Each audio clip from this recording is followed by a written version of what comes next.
आशीर्वाद देंगे वो पुण्यभूमि।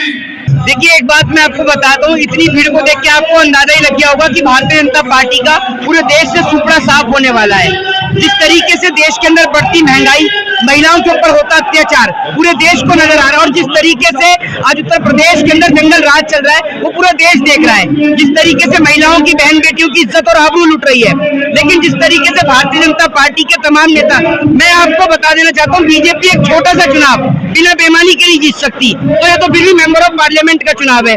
आप ये सोच लीजिए कि बीजेपी ने एक छोटा सा चुनाव, जो चंडीगढ़ मेयर का चुनाव था, जब उसमें धांधली करी, अगर सुप्रीम कोर्ट नहीं होता तो वहां पर भी बीजेपी बेईमानी से जीत जाती। तो बीजेपी एक छोटा सा चुनाव भी बिना बेईमानी के नहीं जीत सकती, ये बात मैं आपको बता दूं। और बीजेपी के पास सिर्फ एक ही मुद्दा है, हिंदू और मुसलमान का, उसके सिवा कोई और मुद्दा नहीं है, ये बात आप याद रखिए। ये गठबंधन आप ये समझ लीजिए देश को बचाने की एक लड़ाई है। जिस तरीके से देश की सरकारी संपत्तियों को बेचा जा रहा है, जिस तरीके से नौजवानों को रोजगार मांगने पर लाठी और डंडे से मारा जा रहा है, और जिस तरीके से लगातार पेपर लीक हो रहे हैं, तो गठबंधन इसलिए बना है कि ताकि जिस तरीके से हमारे देश की जो भारतीय जनता पार्टी है उसको सरकार से आउट किया जा सके, इसलिए गठबंधन बनाया गया है। देखिए, केजरीवाल को दिल्ली की जनता ने चुना, और जिस तरीके से दिल्ली की जनता के चुने हुए मुख्यमंत्री को जिस तरीके से ईडी ने उठाकर जेल के अंदर बंद कर दिया, लेकिन मैं आपको एक बात बता दूं, दिल्ली के मुख्यमंत्री जल्दी जेल से बाहर नजर आएंगे, क्योंकि उनके खिलाफ कोई भी सबूत नहीं है। जिस तरीके से कोर्ट ने, आप सबके सामने आपने कोर्ट ने देखा कि संजय सिंह को जमानत दी, क्योंकि ईडी के पास संजय सिंह के खिलाफ भी कोई सबूत नहीं था। ये सिर्फ और सिर्फ विपक्ष को डरा धमकाकर, ये जो इलेक्ट्रल बॉन्ड का जो पैसा है ना, इलेक्ट्रल बॉन्ड का पैसा कहां गया? इलेक्ट्रल बॉन्ड का पैसा सारा नेताओं की खरीद और फरोख्त में चला गया, और आज जिस तरीके से देश बर्बाद हो रहा है वो पूरा देश देख रहा है। ये बात आप लिख के रख लीजिए, साल 2027 तक ये देश आर्थिक दिवालिया घोषित हो जाएगा। लोग रोटी के लिए लड़ेंगे एक दूसरे से अगर भारतीय जनता पार्टी की सरकार है। देखिए, जमानत मिली नहीं है, जमानत मिली नहीं, जमानत देनी पड़ी, और जमानत इसलिए देनी पड़ी क्योंकि संजय सिंह के खिलाफ कोई सबूत नहीं मिला। और यही होगा अरविंद केजरीवाल के साथ, हेमंत सोरेन के साथ, बेवजह विपक्ष के नेताओं को फंसाया जा रहा है, और जो असली भ्रष्टाचारी हैं वो बीजेपी के अंदर है। आज आप देख लीजिए हेमंत विश्वा शर्मा को, जो असम का मुख्यमंत्री बन के बैठा है, आप देख लीजिए अजीत पवार को, जो महाराष्ट्र का डिप्टी सीएम बन के बैठा है। इनसे बड़ा भ्रष्टाचार कौन है? इन्होंने देश को बेचने में कोई कसर नहीं छोड़ी। भाजपा के लिए जमानत भारी पड़ सकती है जी, भाजपा के लिए संजय सिंह की जमानत भारी, बिल्कुल भारी पड़ सकती है। क्यों भारी नहीं पड़ेगी?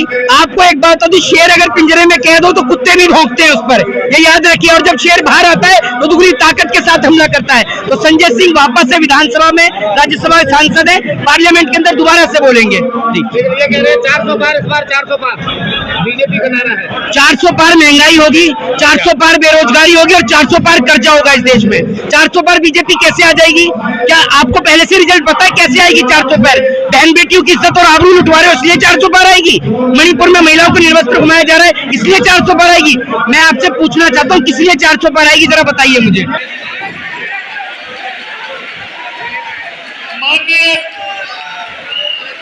माननीय राजबाबा जी को जानते हैं, देश की जानी मानी शख्सियत है, प्रदेश के अध्यक्ष रहे, कई बार सांसद रहे, गजब का जलवा है उनका, और उनका आज भी जलवा है।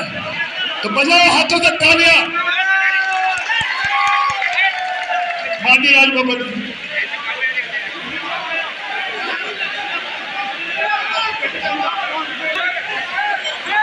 यहाँ पर पधारे हुए, अरे इंतजाम मत करो, ये सब पहचान वाले लोग हैं, ऐसे दूर वाले लोग कोई ना जाए।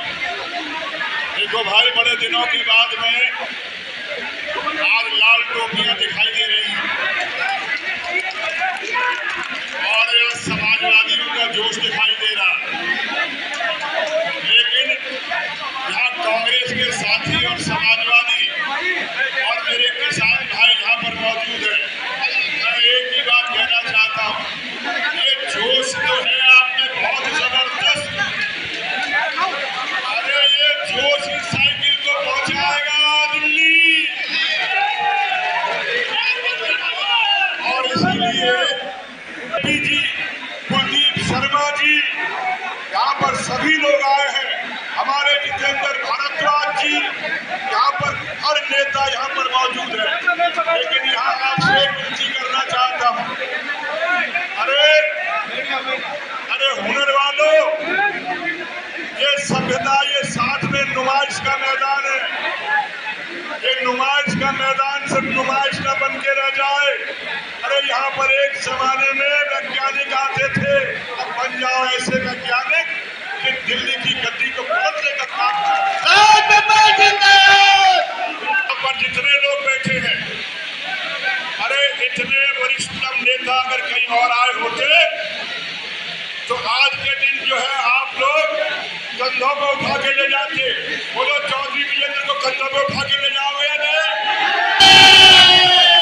बोलो इनकी साइकिल को इतना मजबूत करना कि कोई आसपास नजर नहीं आए। और ये साइकिल ऐसी मजबूत होगी कि हमारे हाथ भी इनके साथ में मजबूती से लगेंगे। आगे है तो पुराना हाथ वाला। आए विजेंद्र जी, अब माइक लो।